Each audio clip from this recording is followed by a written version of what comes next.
Along with their coax and HDMI cables, Planet Waves also offers banana plugs for quicker, cleaner speaker cable termination. Let's take a look. Planet Waves banana plugs are a breeze to terminate, and there's no stripping required. Just make a nice clean cut with standard wire strippers.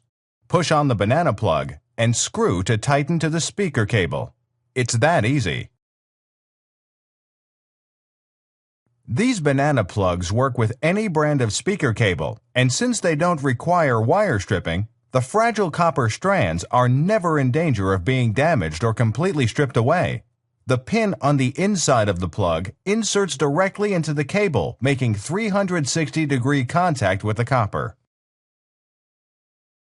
Corrosion and exposed copper that oxidizes over time impair conductivity.